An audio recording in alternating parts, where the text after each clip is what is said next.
book also, it was totally understandable. You know, it was very simple, very easy to understand, and it wasn't confusing in the least. Like other plays that I've seen, you couldn't understand the gist of what they were saying. Right, and but this play, it was at the time, at some moments, you're wondering, well, who is the murderer, and how is it that these prophecies are going, but it all ties in very well. I thought it was easy to follow up everything, and, it just showed so much more drama.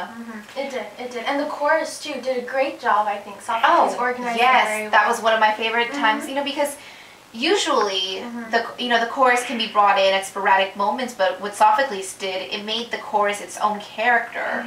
They had they had their own inputs on on what Oedipus was doing. They were arguing with him back and forth, talking about Creon. And it showed a lot in the thought of the play. I thought when they were they were trying to convince Oedipus that he was acting rash at the moment, betraying Creon and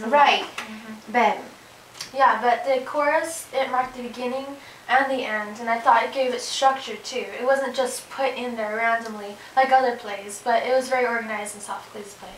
And also the tragedy, I think if we had to decide the type, I think it would be a complex tragedy. Because it had the two parts, the peripety and it had the discovery. Oh, I completely agree with you.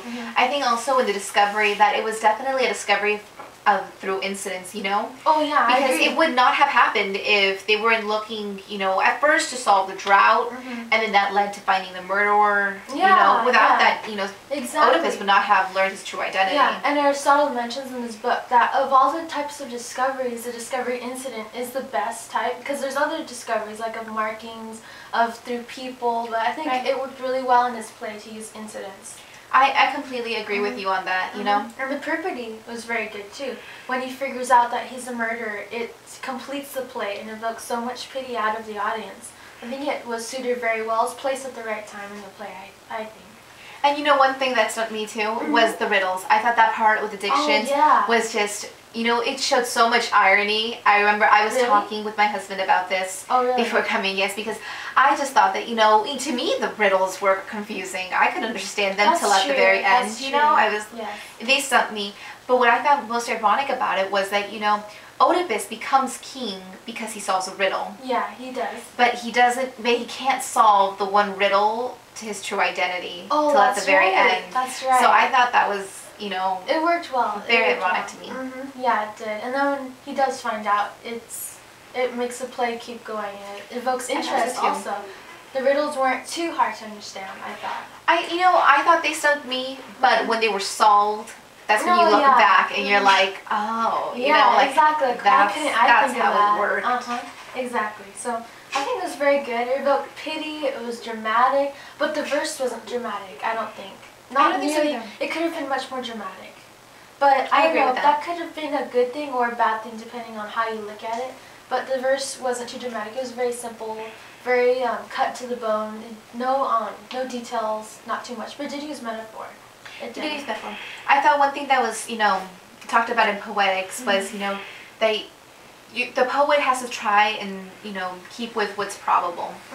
But in the instance with Oedipus and, when he kills his father, I thought that was a bit, unlikely, maybe? Right. It was kind of unlikely, so much coincidence that he was on that road. Big chance played into that. But, I mean, at the same time, my husband pointed out that without that coincidence, the play would not have been the same. That's true. And there was no other way to go around it. Well, yeah, it was pretty much essential to what happened. It was. But I thought that was a very interesting part in the play to me. Yeah, when you're watching the play, you kind of have to take it for granted that's what happens, even though it's not very likely in real life.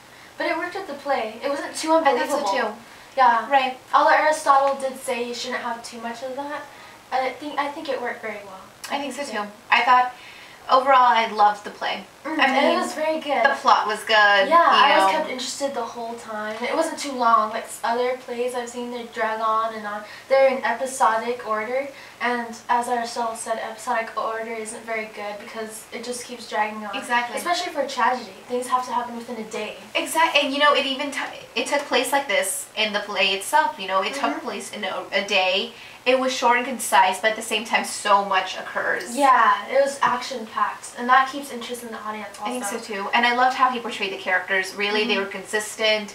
They were characters that, you know, you would meet or you would hope to meet. Yes. They were very well defined also. So I'm really glad I saw the play. Oh, me too. I had to talk to my husband and finally he agreed to come with me. But you know, yeah, and I'm glad you brought the kids. It's good to culture them. You know? No, that's what my mother always taught me. You know, have them watch all these plays, and especially Sophocles. I love his work. He does very good work. He does. Well, do you want another cookie? Oh, sure. All right. Okay. Well, then I'll see you tomorrow, right? Yes, tomorrow. All right. Okay. All right. Until tomorrow for lunch. Bye. Bye.